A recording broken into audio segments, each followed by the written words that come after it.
नमस्कार दोस्तों, आज हम आप लोगों को सिख धर्म के बारे में पढ़ाएंगे। सिख धर्म का उदय कैसे हुआ और सिख धर्म के विकास में किन-किन गुरुओं ने अपना योगदान दिया। तो सिख धर्म का विकास जैसा कि आप जानते हैं कि मध्यकाल से शुरू हुआ और मध्यकाल से शुरू होने के बाद यह आधुनिक काल तक यानी वर्तमान समय तक जारी है। और इसके विकास में जिन गुरुओं ने अपना योगदान दिया था उनके बारे में पढ़ेंगे, क्योंकि यहाँ से परीक्षाओं में बहुत ही ज्यादा प्रश्न पूछे जाते हैं, चाहे वह कोई भी परीक्षा हो। तो सबसे पहले हम यह जान लेते हैं कि सिख धर्म की स्थापना किसने की। जैसा कि आप जानते हैं गुरु नानक ने की थी, वो भी मध्यकालीन भारत में जब मुगलों का शासन प्रारंभ हो चुका था उस समय सिख धर्म की स्थापना होती है। कैसे होती है, किस प्रकार होती है, यह हम इस वीडियो में देखेंगे। तो सिख धर्म के विकास में 10 गुरुओं ने योगदान दिया और इन 10 गुरुओं से काफी प्रश्न पूछे जाते हैं। कभी कभी इनका क्रम पूछ लेता है कि पहले नंबर के गुरु कौन थे, या 5वें नंबर के सिख गुरु कौन थे, या 9वें नंबर के सिख गुरु कौन थे। हमने एक ऐसी ट्रिक बनाई है जिसके माध्यम से आप आसानी से मिनटों में ही इन 10 सिखों को क्रम से याद कर सकते हैं। तो चलिए सबसे पहले हम उन 10 सिखों के बारे में पढ़ते हैं। और सबसे मेन चीज जो अधिकतर परीक्षाओं में इन सिखों से पूछा जाता है वो हमने इस साइड में लिख दिया है, जो हम अभी आपको बता रहे हैं। तो जैसा कि आप सभी लोग जानते हैं, सिख धर्म की स्थापना किसने की थी? गुरु नानक ने की थी। और गुरु नानक जो थे वही सिखों के प्रथम गुरु भी थे। तो पूछा जाता है कि सिख धर्म के प्रवर्तक कौन थे? तो गुरु नानक थे। इसी प्रकार जो दूसरे गुरु थे गुरु अंगद, तीसरे गुरु गुरु अमरदास, चौथे गुरु गुरु रामदास, पांचवें गुरु गुरु अर्जुन देव, छठवें गुरु थे गुरु हर गोविंद, सातवें गुरु गुरु हर राय, आठवें गुरु गुरु हरकिशन और 9वें जो गुरु थे गुरु तेग बहादुर, और 10वें एवं अंतिम सिख गुरु जो हुए वह गुरु गोविंद सिंह थे। तो इन 10 सिखों को हम क्रम से कैसे याद रखें वो हमने नीचे टिक में आपको बताया हुआ है। इन 10 सिखों के बारे में जो सबसे इम्पोर्टेंट है और सबसे ज्यादा परीक्षा में पूछा जाता है उस चीज को पहले हम देख लेते हैं, फिर टिक के माध्यम से हम इनको याद करने की कोशिश करेंगे। तो प्रथम सिख गुरु जो है वो सिख धर्म के प्रवर्तक है, इसलिए काफी इम्पोर्टेंट माना जाता है, क्योंकि सिख धर्म के संस्थापक गुरु नानक को ही माना जाता है। जो दूसरे गुरु थे गुरु अंगद, इन्होंने क्या किया कि गुरुमुखी लिपि का आविष्कार किया। यानी गुरुमुखी लिपि का जनक किसे माना जाता है? गुरु अंगद देव को, जो कि सिखों के दूसरे गुरु थे। इसी प्रकार जो तीसरे गुरु हुए गुरु अमरदास, सबसे फेमस चीज इनके बारे में क्या है कि इन्होंने 22 गद्दियों का निर्माण किया था। अब 22 गद्दियों का निर्माण क्यों किया, किस लिए किया, यह हम आगे वीडियो में देखेंगे। इसी प्रकार जो चौथे गुरु थे गुरु रामदास, गुरु रामदास ने अमृतसर की स्थापना की थी। यानी पूछा जाता है अमृतसर का संस्थापक किसे माना जाता है? तो गुरु रामदास को माना जाता है। इसी प्रकार जो पांचवें गुरु थे गुरु अर्जुन देव, गुरु अर्जुन देव के बारे में सबसे फेमस चीज क्या है कि इन्होंने स्वर्ण मंदिर की स्थापना की। पूछा जाता है स्वर्ण मंदिर की स्थापना किसने की थी?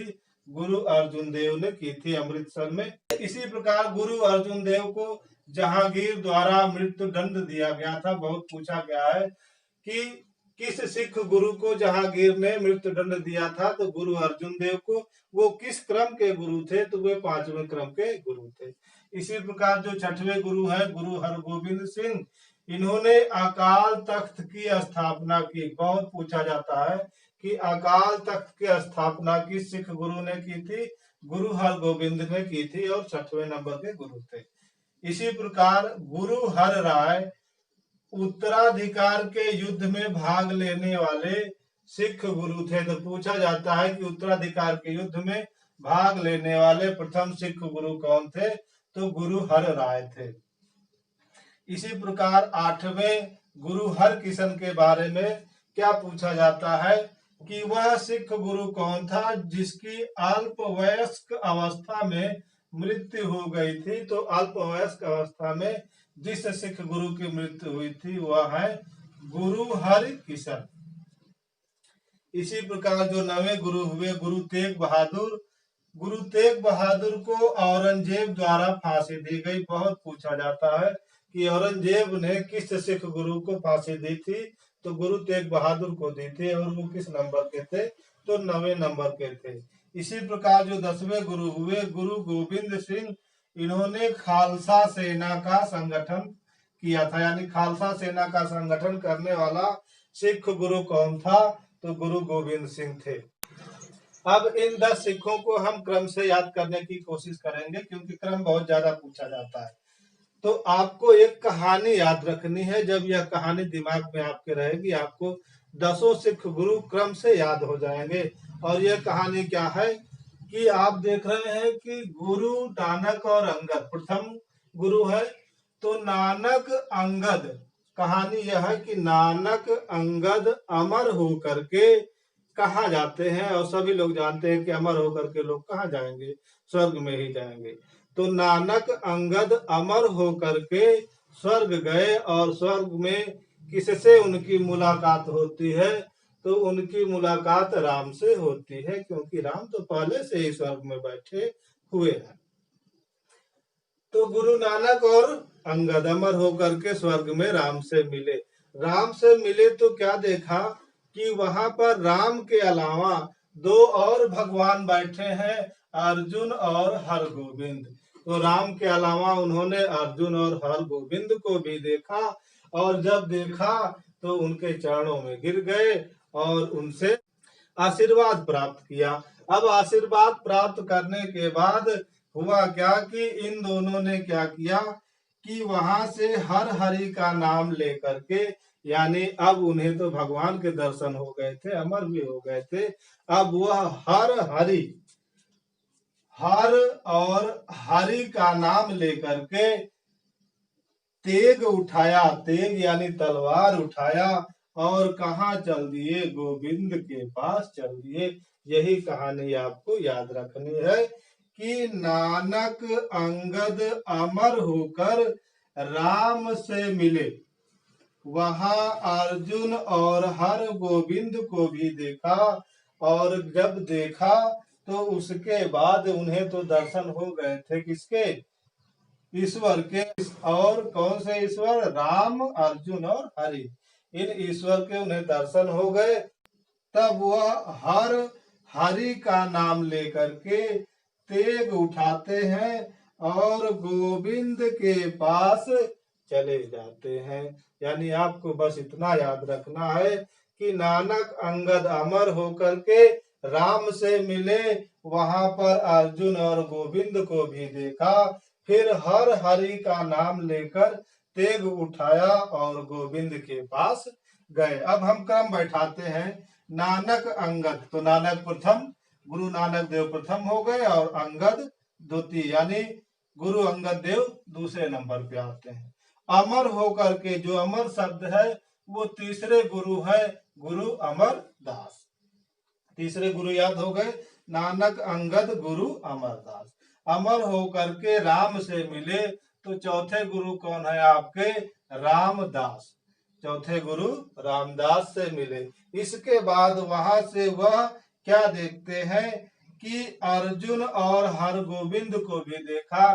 तो अर्जुन आपके 5वें नंबर के गुरु हैं, और 6वें नंबर के गुरु कौन, हरगोविंद है। इसके बाद देखने के बाद वह हर हरि, याद रखिएगा, हर हरि का नाम लेकर के, तो हर जो है 7वें नंबर के हर राय गुरु हो जाते हैं, और 8वें नंबर के गुरु हरि किशन हो जाते हैं। इस प्रकार हर, हर राय, हरि, हरि किशन, हरि किशन का नाम लेकर के तेग उठाते हैं। यानी तेग का मतलब है 9वें गुरु, गुरु तेग बहादुर।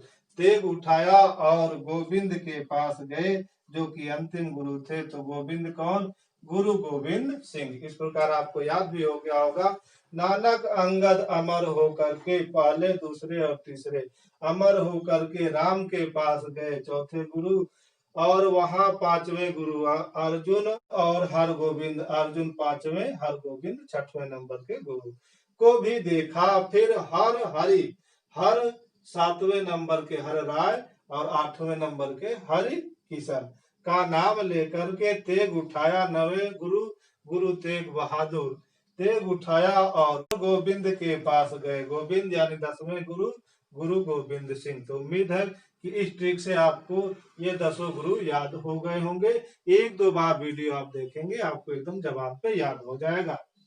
अब हम प्रथम सिख गुरु के बारे में पढ़ेंगे जिन्होंने सिख धर्म की स्थापना की थी। उस समय मध्यकाल का समय चल रहा था भारत के इतिहास में, जिस समय गुरु नानक का जन्म हुआ। इन्होंने सिख धर्म की स्थापना क्यों की?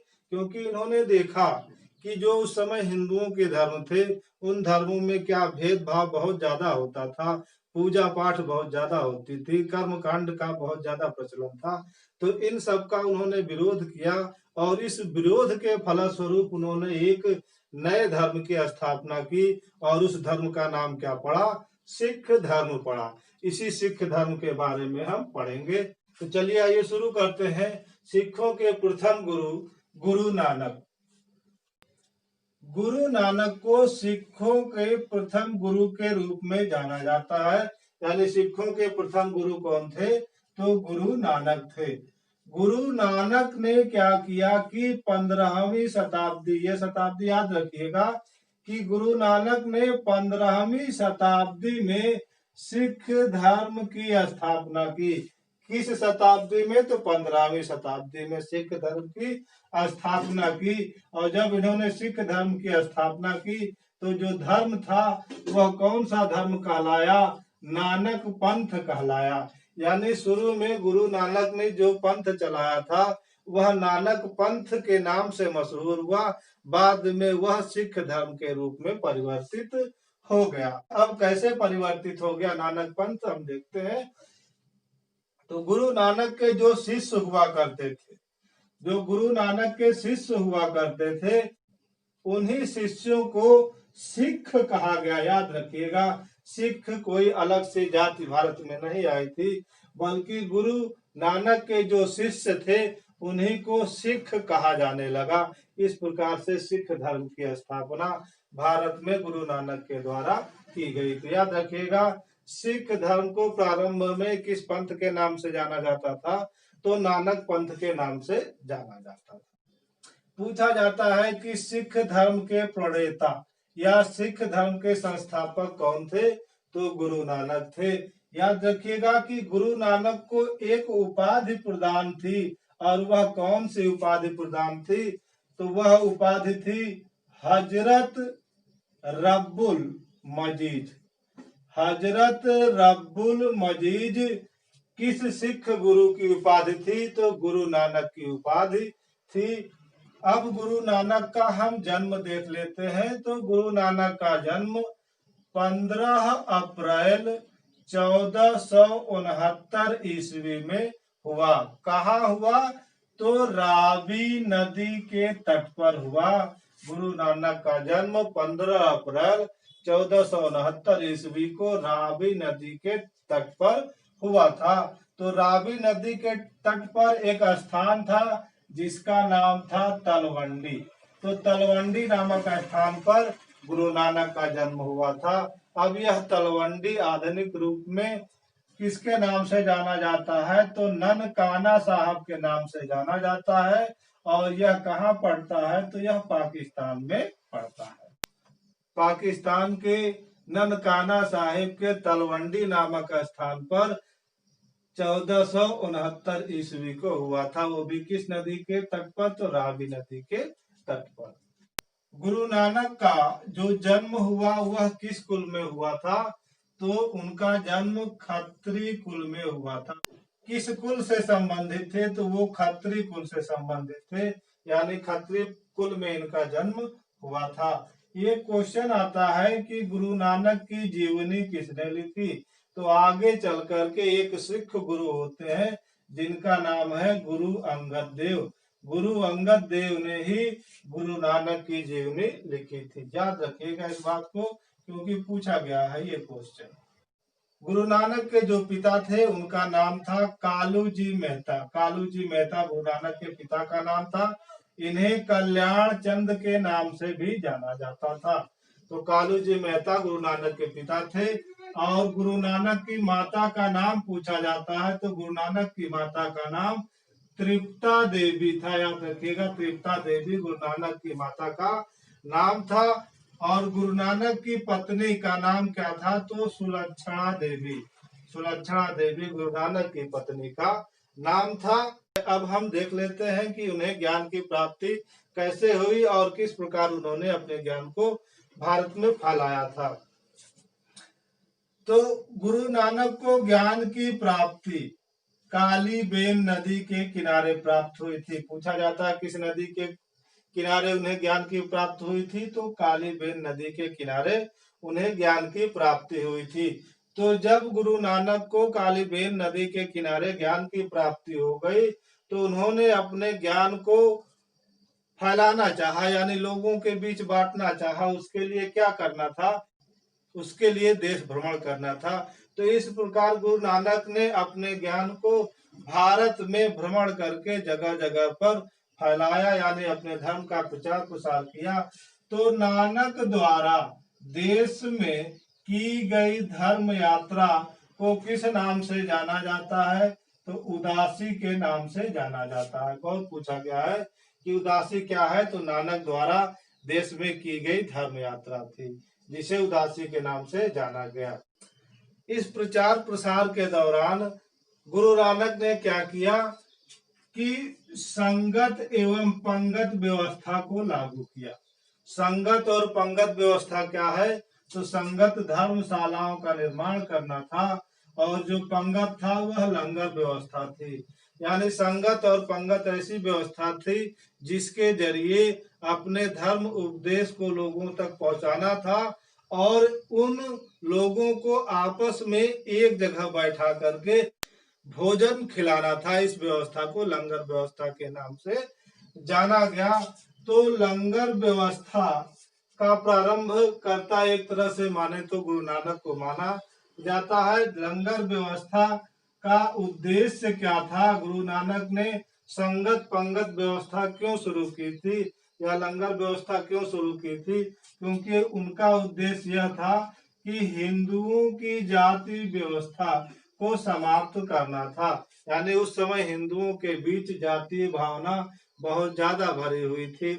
ऊंच नीच की भावना लोगों के बीच बहुत ज्यादा थी। इस व्यवस्था को समाप्त करने के लिए गुरु नानक ने लंगर व्यवस्था शुरू की। और लंगर व्यवस्था में होता क्या था कि सभी धर्मों को लोगों को एक जगह एक लाइन में बैठ करके भोजन करना होता था।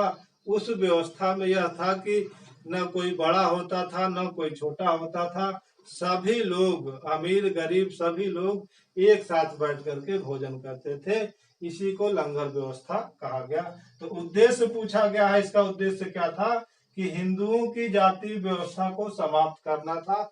इसके जरिए गुरु नानक ने जो उपदेश दिए उन उपदेशों का संकलन कहाँ है? तो उन उपदेशों का संकलन जपजी में है। और यह जपजी कहाँ मिलता है? तो यह जो जपजी है एक गुरु हुए सिखों के गुरु अर्जुन देव। गुरु अर्जुन देव ने एक ग्रंथ लिखा जिसका नाम था आदि ग्रंथ, यानी आदि ग्रंथ की रचना की। और उस आदि ग्रंथ में एक चैप्टर है जिसका नाम है जपजी। इसी जपजी में किसके उपदेशों का संकलन है? तो गुरु नानक के उपदेशों का संकलन है। या पूछा जाए कि गुरु नानक के उपदेशों का संकलन कहाँ मिलता है? तो आदि ग्रंथ में। कहाँ? आदि ग्रंथ के जपजी चैप्टर में मिलता है। गुरु नानक को किसमें विश्वास था? तो गुरु नानक का विश्वास पुनर्जन्म में तथा कर्म के सिद्धांत में था। याद रखिएगा, विश्वास पूछा जाता है। गुरु नानक का विश्वास पुनर्जन्म में था और कर्म के सिद्धांत में उनका विश्वास था। कर्म कांड के सिद्धांत में उनका विश्वास नहीं था। उन्होंने अपना उत्तराधिकारी चुना अपने धर्म को आगे बढ़ाने के लिए। अपनी गद्दी, एक प्रकार से कहें तो अपने सिख धर्म की गद्दी प्रदान करने के लिए एक उत्तराधिकारी चुना। और वह उत्तराधिकारी कौन था? उनका एक शिष्य था जिसका नाम था लाना। तो गुरु नानक ने अपना उत्तराधिकारी अपने शिष्य लाना को चुना, जो आगे चल करके अंगद के नाम से प्रसिद्ध हुए, यानी यही अंगद सिख धर्म के दूसरे गुरु कहलाए। तो गुरु नानक ने अपना उत्तराधिकारी किसे चुना था? अपने शिष्य लाना को चुना था, जो आगे चल करके अंगद के नाम से प्रसिद्ध हुए। उनकी मृत्यु, गुरु नानक की मृत्यु 22 सितंबर 1539 ईस्वी को करतारपुर में हुई। करतारपुर यानी डेरा बाबा नामक स्थान पर गुरु नानक की मृत्यु हुई थी। कब? 22 सितंबर 1539 ईस्वी को करतारपुर में हुई थी। पूछा जाता है कि गुरु नानक के समकालीन शासक कौन थे? तो गुरु नानक के जो समकालीन शासक थे उनमें एक इब्राहिम लोदी था, एक संत थे चैतन्य महाप्रभु, और दूसरे संत कबीर दास थे। यानी जो गुरु नानक थे वह इब्राहिम लोदी, चैतन्य महाप्रभु और कबीर दास के समकालीन थे। इन तीनों पे खूब प्रश्न पूछा जाता है परीक्षाओं में। इब्राहिम लोदी सल्तनत काल का अंतिम शासक था। तो पूछा गया क्वेश्चन है कि सल्तनत काल का अंतिम शासक इब्राहिम लोदी के समकालीन कौन सा सिख गुरु था? तो गुरु नानक थे। या चैतन्य महाप्रभु के समकालीन कौन से सिख गुरु थे? तो गुरु नानक थे। या कबीर दास के समकालीन कौन से सिख गुरु थे? तो गुरु नानक थे।